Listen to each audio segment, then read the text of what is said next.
Hello students, आज I am अनुराग। आज जो अपन टॉपिक देख रहे हैं ये डेप्रिसिएशन का आपका कॉन्सेप्ट है। और डेप्रिसिएशन में अपन डब्ल्यूडीवी देख रहे हैं। इसके लिए अपन डीके गोयल का इलस्ट्रेशन नंबर 10 देख रहे हैं, रोहिणी सीमेंट लिमिटेड। इसका डेटा जो है अपन साथ साथ तैयार करते हैं। तो देखिए,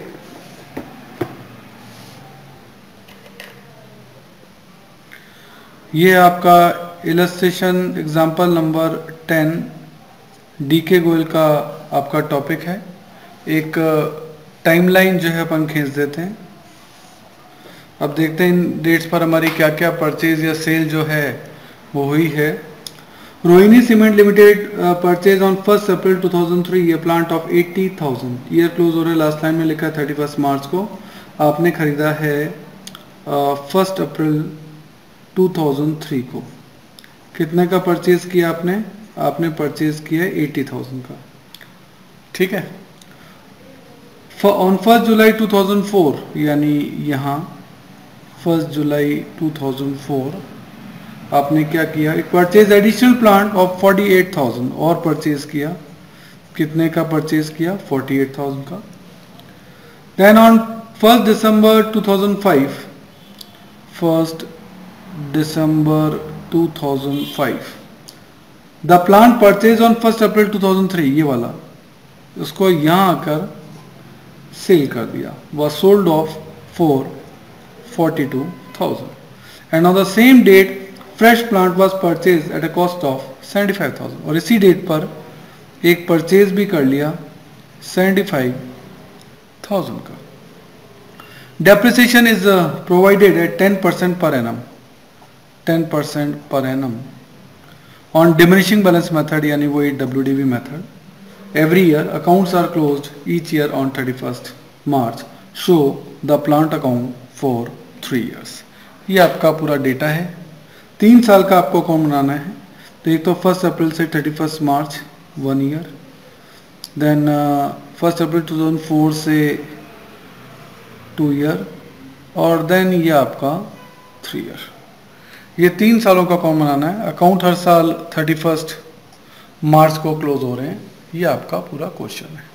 इससे हमें पता लग गया कि फर्स्ट ईयर में परचेज हुई है, सेकंड ईयर में 1 जुलाई को और परचेज हुई है, और थर्ड ईयर में 1 दिसंबर को ये वाली मशीन को यहाँ 42,000 में सोल्ड आउट किया गया है, और इसी डेट पर 75,000 की परचेजिंग भी की गई है। ठीक है, अब इसका अकाउंट बनाते हैं। तो हम मशीनरी अकाउंट इसके लिए बना रहे हैं। Date particular amount, date particular amount, ये आपकी डेबिट साइड है, ये आपकी क्रेडिट साइड है।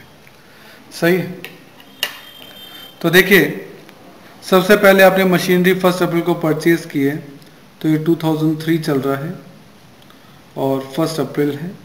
जब आपने मशीनरी परचेज की है तो आप यहाँ लिखेंगे टू बैंक। कितने की परचेज की है? 80,000 की। और इस साल कुछ भी नहीं किया है, दैट्स वाई बस 31 मार्च, यहाँ 1 अप्रैल 2003 से ईयर चालू हुआ है, तो ईयर क्लोज होगा 31 मार्च 2004 को। उस डेट पर आप डेप्रिसिएशन लगाएंगे। डेप्रिसिएशन 10% है और डब्ल्यूडीवी मेथड पर है, तो 80,000 का 10%, 8,000 का आपका डेप्रिसिएशन लग गया। और इसी डेट को ईयर क्लोज भी हो रहा है, तो बाय बैलेंस सीडी, इस साइड का टोटल आपका 80,000 आ रहा है, तो इस साइड का टोटल भी आपका 80,000 आना चाहिए।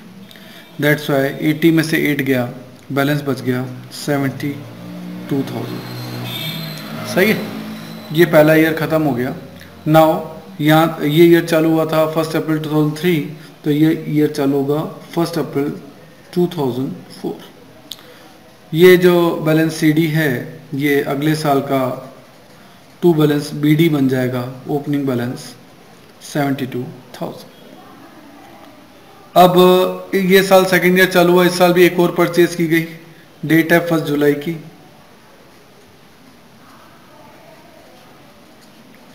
1 जुलाई को टू बैंक, ये आपकी सेकंड मशीन है, ये आपकी फर्स्ट मशीन थी, और ये आपने खरीदी है 48,000 की।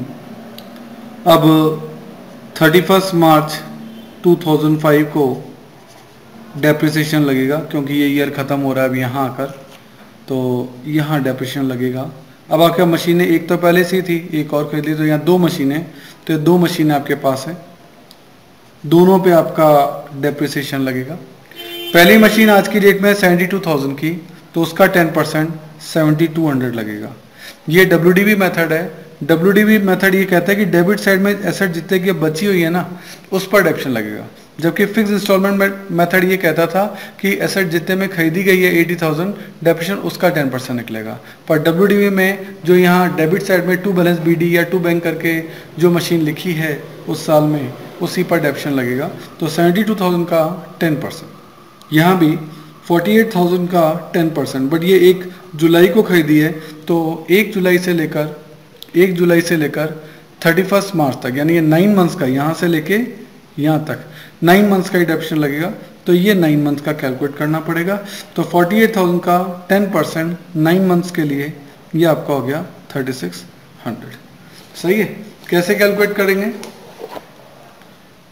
48,000 का 10% और 9 मंथ के लिए ये आपका आ जाएगा 3600। सही है। तो इस तरीके से आप डेप्रिसिएशन निकालेंगे। अब इन दोनों का टोटल करेंगे तो टोटल डेप्रिसिएशन इस साल लग गया 10,800। सही है। इसी डेट को 31 मार्च 2005 को बाय बैलेंस CD दोनों मशीनों का बच जाएगा। 72,000 पे 7200 का डेप्शन लग गया, तो ये एसेट आपकी बच गई 64,800 की, और 48,000 के एसेट पर 3600 का डेप्शन लग गया, तो एसेट बच गई 44,400 की। सही है। इन दोनों का टोटल बाहर लिख देंगे, उसके सामने 1,09,200। इस तरीके से आपका सेकेंड ईयर का जो अकाउंट है वो भी कंप्लीट हो गया। दोनों सेट्स का टोटल आपका आ रहा है 1,20,000। सही है। ये आपके 2 सालों का अकाउंट कंप्लीट हो गया। अब है लास्ट थर्ड ईयर, उसको अपन देखें तो ये 31 मार्च 2005 था, यहाँ ईयर था 1 अप्रैल 2004, तो यहाँ होगा 1 अप्रैल। तो 1 अप्रैल 2005 को ये ओपनिंग बैलेंस लिखा जाएगा। ये जो बाय बैलेंस CD है वो यहाँ बन जाएगा to balance BD। First machine है 64,800, सेकेंड मशीन है 44,400, टोटल है 1,09,200। अब तीसरे साल में क्या हुआ, आपने 1 अप्रैल को ये एसेट बेची है और यहाँ एक खरीदी भी है, तो पहले जो खरीदी है वो लिख दे, तो डेट तो सेम ही है। तो 1 दिसंबर टू बैंक, ये आपकी थर्ड मशीन है और ये आपने खरीदी है 75,000। ठीक है।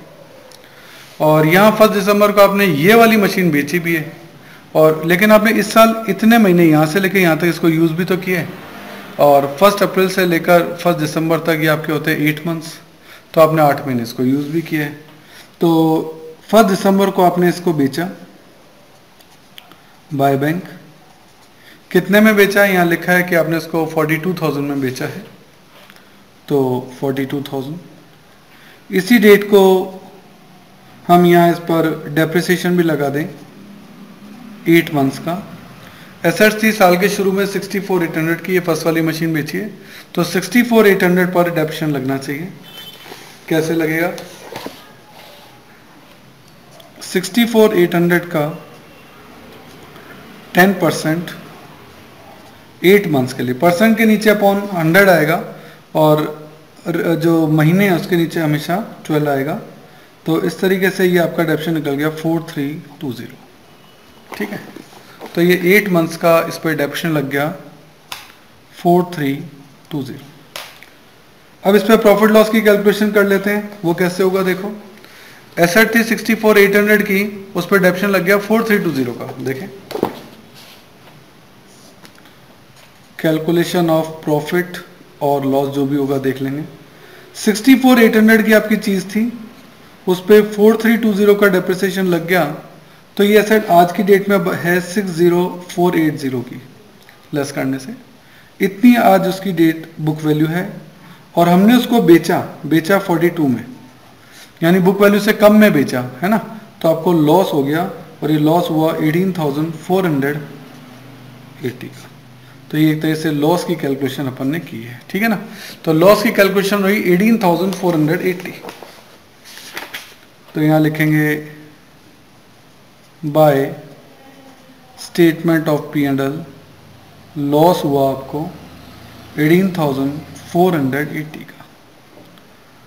अब और तो कुछ हुआ नहीं है, दैट्स वाई 31 मार्च 2006 को डेप्रिसिएशन लगेगा। फर्स्ट मशीन तो बेच दी तो सेकंड पे लगेगा, और एक ये थर्ड खरीदी है इस पे लगेगा, तो एक तो सेकंड पे लगेगा और एक थर्ड पे लगेगा। सेकंड मशीन है 44,400 की, 44,400 पर 10% लगेगा, तो ये लगेगा 4,440, एक जीरो कम कर दो और क्या।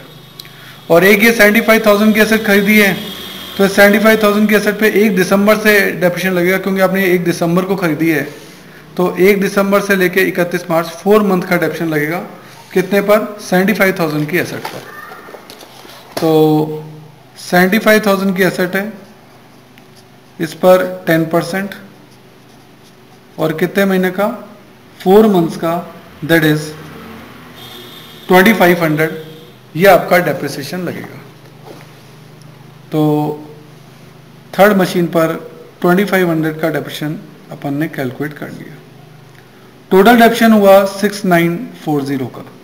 ये सारे डेप्रिसिएशन और प्रॉफिट लॉस सारी कैलकुलेशन आपको वर्क नोट में देनी पड़ेगी। इसी डेट पर अब डेप्रिसिएशन के बाद बैलेंस CD बचेगा, वो कितना बचेगा सेकंड और थर्ड मशीन का। तो सेकंड मशीन 44,400 की थी, उस पर 4440 का डेप्रिसिएशन लग गया है, तो वो एसेट बची 39,960 की।